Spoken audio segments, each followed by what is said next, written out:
bala do boi da Bíblia diz mais política, mais política. Aliás, eles tomaram tanto gosto pela política que o velhinho da Havan está dizendo o seguinte: eu quero o liberalismo, eu quero essa reforma sindical, porque eu quero ter um sindicato para chamar de meu. Então, assim, essa demonização, essa tentativa de asfixiar o movimento sindical vai no sentido de reproduzir uma cantilena dita por Margaret Thatcher, que a ditadura não conseguiu, que Temer não conseguiu, que Fernando Henrique não conseguiu e Bolsonaro sacramentou. Eles colocaram fim na contribuição sindical. Mais de 60% dos acordos pós a reforma trabalhista não foram renovados. E não foram renovados porque a reforma, o arcabouço regressivo, o imposto a toque de caixa, ele consagrou o expediente até mesmo do trabalhador com carteira assinada sem salário. Olha só que negócio, vocês ouviram falar no trabalho intermitente, foi consolidado na reforma. Se tem movimento no shopping, chamou o garoto para trabalhar. Se não tem movimento no shopping, ele vai ficar circulando. Então, assim, até mesmo a possibilidade de pagar menos que um salário mínimo foi consolidado na reforma. E a reforma, ela mexeu com questões principais, porque para você ajuizar dissídio hoje, você só ajuiza se tiver um comum acordo. As cláusulas presentes em acordos e convenções coletivas, quando não negociada, elas correm o risco de cair por terra com o fim da ultratividade. A ultratividade era a camisa de força, a segurança, o lastro que a gente tinha, mas isso se diluiu e amplificou por demais a precarização, a terceirização. Eu diria que, em tese, feriu de morte muitas organizações sindicais. Vocês viram, inclusive, a gente divulgou essa semana, né? Tudo leva a crer que nos próximos 90 dias, por decreto do Ministério do Trabalho e Emprego, 1.000 sindicatos irão fechar as portas. Porque são sindicatos que não conseguem mais realizar acordo, celebrar convenções e efetivamente fazer a luta. Eu diria que das nossas dificuldades, o nosso grande obstáculo hoje é, sem sombra de dúvida, a composição reacionária do Congresso Nacional. O professor Rui Oliveira falava sobre a CONAI, da importância da gente atuar para elaborar as melhores proposições. Mas é verdade que tudo aquilo que a gente pensar de bom, a gente vai encontrar muita dificuldade no terreno do parlamento. Porque nós tivemos graves prejuízos. A não eleição de representantes oriundos do movimento sindical, da luta da classe trabalhadora, nos colocou numa condição de profunda defensiva, né? A direita, ela tomou gosto pelo parlamento. E é verdade que tudo aquilo que se pensou enquanto avanço, através da nossa luta secular, a gente viu ruir no curto espaço de tempo. Porque esse Congresso advoga interesses da classe dominante. A agenda do Congresso, dita pelo Arthur Lira, é uma agenda liberal. E ele tem, inclusive, dito reiteradas vezes que vai colocar em votação a demônica reforma administrativa. O que importa a reforma administrativa? O fim do concurso público, o congelamento das carreiras, a possibilidade de escancarar a terceirização generalizada e restrita, até mesmo a demissão do funcionário público. A pretensão, ela é muito assistida por aqueles que defendem o chamado Estado mínimo. Estado mínimo que, do ponto de vista conceitual, já foi derrotado durante muito tempo. Aliás, tudo que não se deveria advogar enquanto defesa de tese no capital é exatamente a defesa do Estado mínimo. Por quê? Porque todo Estado em crise só consegue sobreviver na crise expandindo dinheiro, reduzindo taxa de juros. Não é a primeira vez que o mundo em crise é salvo pelo Estado. É só verificar o que fez o Federal Reserve norte-americano frente à crise do Vale do Silício. Ou até mesmo no Brasil. Nós tivemos que, num dado momento, utilizar o PROE, que foi o Programa de Reestruturação do Sistema Financeiro, e, com o advento do novo coronavírus, tivemos que garantir o chamado orçamento de guerra, que foi a salvaguarda, né? Diria, a salvaguarda prioritária foi o orçamento de guerra, e a segunda grande e importante medida, que demonstrou de forma muito evidente que o Estado mínimo é uma tese falaciosa, não se aplica à realidade, é que todo o mercado sinalizava para uma queda de 11%. O Fundo Monetário Internacional diz, a queda da economia brasileira vai ser de 11%. Mas veio um negócio chamado auxílio emergencial. E aquela liberação de recursos da ordem de 220 bilhões, dinheiro como o dinheiro da aposentadoria e pensão, é crédito fácil para todo e qualquer governo. Porque ninguém que ganha salário mínimo bota dinheiro na poupança.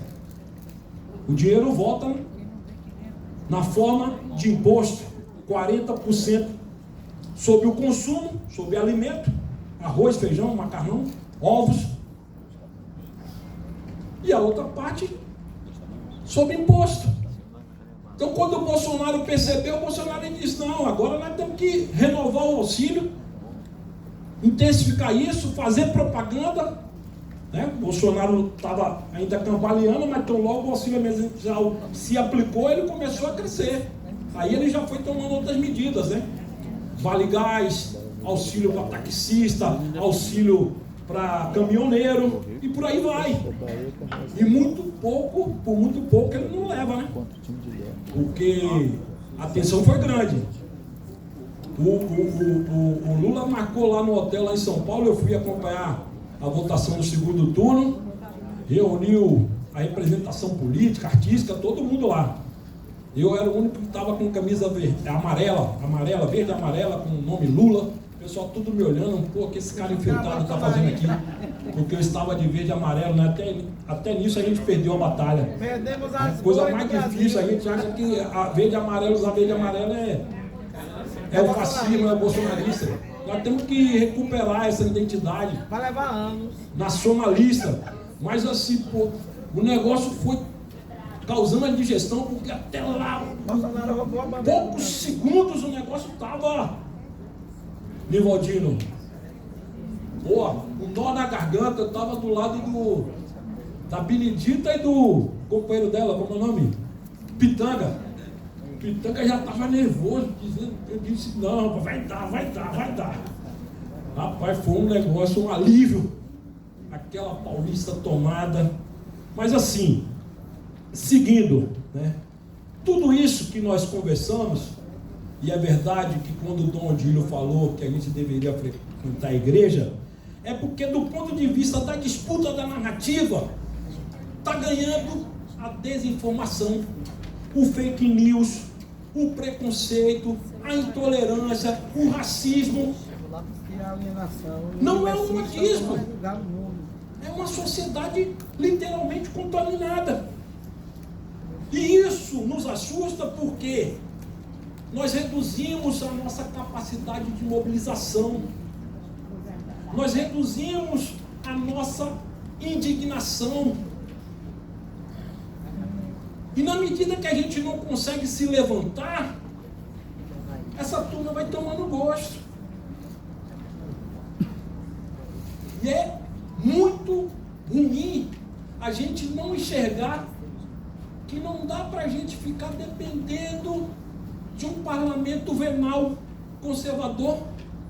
Como é que a PLB não consegue eleger um deputado, um vereador em Salvador? Tem alguma coisa errada, meu povo. E no interior também. Um deputado federal.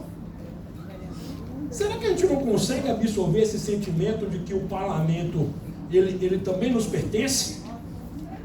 Não é terreno da Casa Grande? E nós temos que romper com essa lógica? E nós precisamos ter gente lá defendendo a liberdade de cátedra,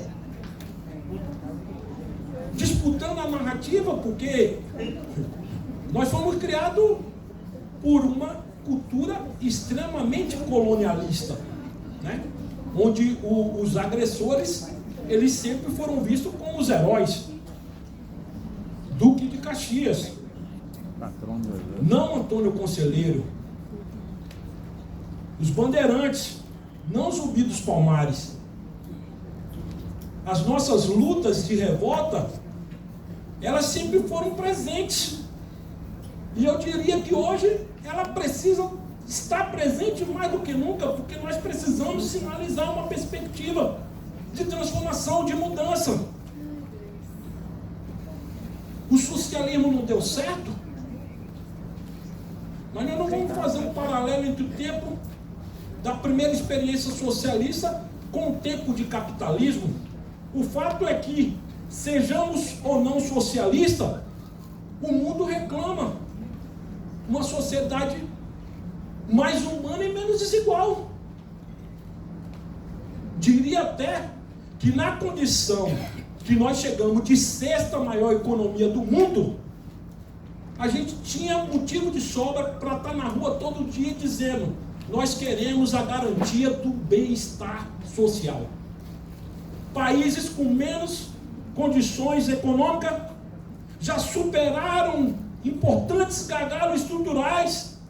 Nós vivemos no Brasil que ainda padece de uma grave insuficiência alimentar, de pessoas nas grandes metrópoles que estão rasgando um saco de lixo para se alimentar, de um mundo marginalizado e armado, porque as teses defendidas pelo fascismo também é que nós precisamos armar o povo.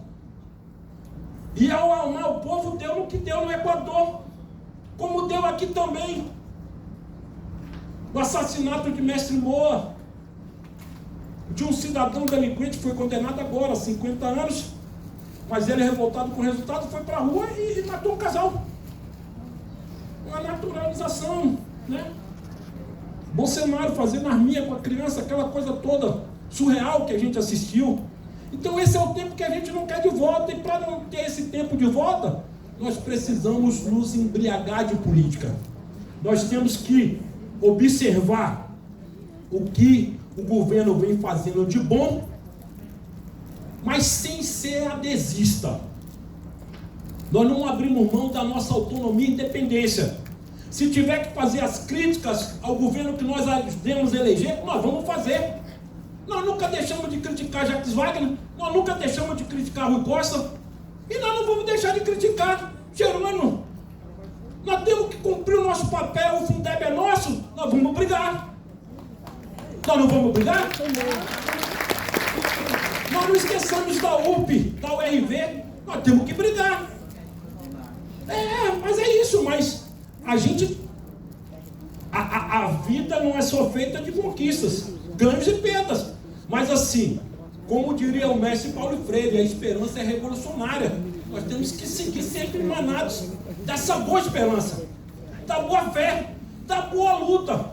Não há contradição alguma apoiar um governo democrático popular e pressionar para o caminho das mudanças.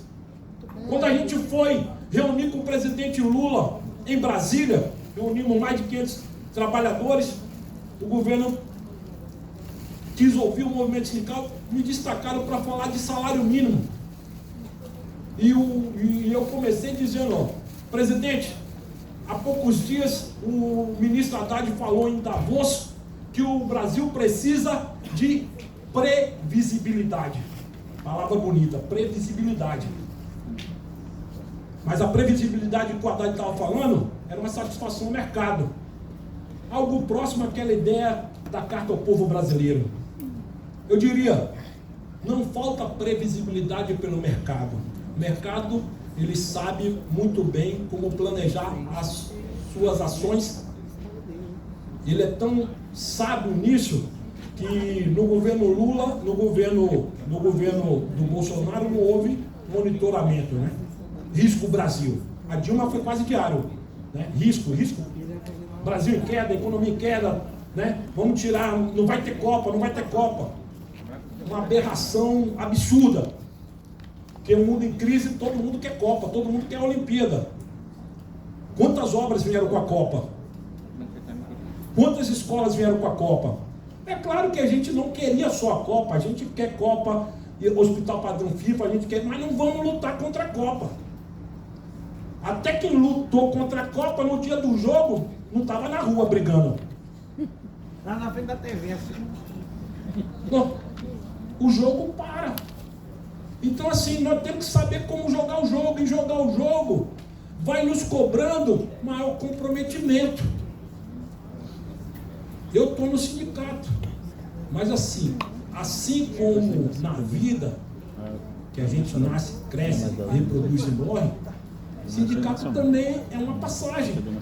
Agora, cumpre importante papel o sindicato, quando o sindicato faz a luta. O Rui Oliveira não tem que agradar ninguém. Aliás, a direção da PLB não tem que agradar ninguém, tem que fazer a luta. E quem fica só reclamando, às vezes até a gente ouve um esquerdista dizer, não, só está fazendo política partidária. Tem que fazer política partidária sim. E ao fazer política partidária, respeitar aqueles que têm partido e aqueles também que não têm partido. Para a PLB vai ser muito bom eleger muita gente independente do partido. É claro que se a gente elege gente que defende teses xenófobas, racistas, preconceituosas, aí não cabe na nossa cartilha. Nós não vamos fazer coro com a defesa dessa visão, que é uma visão que colide com a nossa visão de mundo, de sociedade. Mas nós temos que tomar atento a essa questão, porque esse problema é um problema principal. E eu considero, caminhando por fim, que dos desafios principais, eu não tenho dúvida, nós temos que travar uma grande batalha para romper com o conservadorismo macroeconômico. Nós precisamos levantar o coro contra essa determinada autonomia do Banco Central. Ninguém elegeu o Roberto Campos Neto. Não pode o Conselho Monetário Nacional ser o grande impedimento do avanço social, econômico, tecnológico, da inovação, da pesquisa. Ao contrário, nós temos que disputar essa tese exatamente porque o Brasil segue separando mais de 40% da fatia da sua pizza para o pagamento dos juros. Tem um documento, eu trouxe até aqui, é exatamente isso. Olha só, a fatia mais amarela é a fatia que é destinada ano a ano para garantir o lastro que o mercado cobra, calculado em 2000, esse é de 2018, está defasado, mas nada menos do que 44%, 1 trilhão e 65 bilhões para pagar juros da dívida. Como diria o Magri, essa é uma parcela que faz parte da cartilha daqueles que defendem o déficit zero. Então nós vamos ter que brigar, levantar o couro, acabar com essa malfadada autonomia do Banco Central e romper com esse conservadorismo, porque uma taxa de juros do tamanho que a gente assiste no Brasil ainda é um tanto indigesto. Nós temos que ofertar crédito para o pequeno, para o micro, pequeno e médio negócio que responde 60% da força do trabalho no Brasil. Nós precisamos reindustrializar o país, porque o Brasil hoje ele é dominado por uma economia de grãos, trigo, soja, milho. Nós entregamos as nossas potencialidades tecnológicas para o mercado externo. Nós somos um grande produtor de aço, mas nós compramos trilho da China. Então aquele Brasil que a gente começou a desenhar, né? E quem mora aqui no Recôncavo Baiano pode ver o quanto foi importante o estaleiro Paraguaçu, né? Que acabou com o Temer. A gente precisa resgatar aquilo. A gente precisa dar voz a um programa chamado da Marinha Mercante, o BR do Mar, porque nós começamos a expandir a fabricação de navios. Entregamos agora recente 2 submarinos convencionais, tem um submarino nuclear em construção, mas isso tudo estava paralisado, porque nós começamos a fazer a opção inversa. Se o Lula rompe num dado momento e centraliza a atenção para o programa de conteúdo local, fortalecendo a engenharia nacional, isso tudo foi paralisado, estagnou. Então nós começamos a fazer o retorno inverso. O que a gente precisa fazer agora? Desenvolver tecnologia, retomar os programas, né? Potencializar toda e qualquer produção de investimento na área da ciência, da tecnologia, da inovação, fabricar as coisas internamente, gerar emprego no Brasil. Isso não se trata de reserva do mercado que todo mundo tem e reclama quando é do Brasil. Vocês viram que a nova política industrial do Brasil, apresentada semana passada, criou uma grande inquietação. E qual foi o discurso do mercado? É que o Brasil está voltando ao passado. Mas o mundo todo está voltando ao passado porque precisa se reindustrializar. Porque se a gente não se reindustrializar, a gente vai assistir tudo aquilo de novo. Vocês se lembram da Covid? Chegou a Covid, vou contar para vocês, não tinha uma máscara para usar. Lá em casa mesmo cortou o sutiã da companheira, foi a primeira máscara. Estou falando a verdade, não tinha máscara. E não tinha álcool gel. E foi faltando as coisas. Daqui a pouco não tinha cemitério para enterrar as pessoas. Não tinha hospital. A nossa companheira da educação, a Ana, do Citean, ela disse: Adilson, da família do meu pai, 6. Só meu pai sobreviveu. E em Manaus, Pazuello, se lembra Pazuello? Faltou oxigênio. Então assim, o Brasil que alcançou a autossuficiência, uma capacidade industrial importante, não pode se render a essa visão neocolonialista que a gente vai ficar dependente de comprar seringa da China, ou até mesmo fazer um aparelhozinho para guardar oxigênio. Essa capacidade de desenvolver força produtiva, ela precisa ser parte do nosso DNA. Se a gente quer desenhar, assistir um futuro melhor para os nossos filhos, ser revolucionário é promover as transformações do nosso tempo. As mudanças começam agora. E para mudar agora, não dá para a gente abandonar a perspectiva política. Diria Antônio Gramsci, o desafio da modernidade é viver sem ilusões. Nós não podemos nos iludir.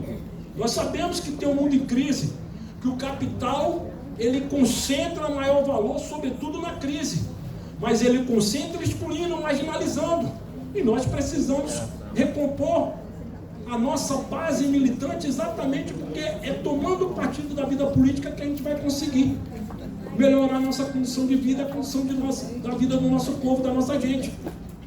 Se a gente parar para avaliar, a gente vai dizer: o Lula fez muita coisa, retomou o diálogo com os países, né? O debate da integração latino-americana, a integração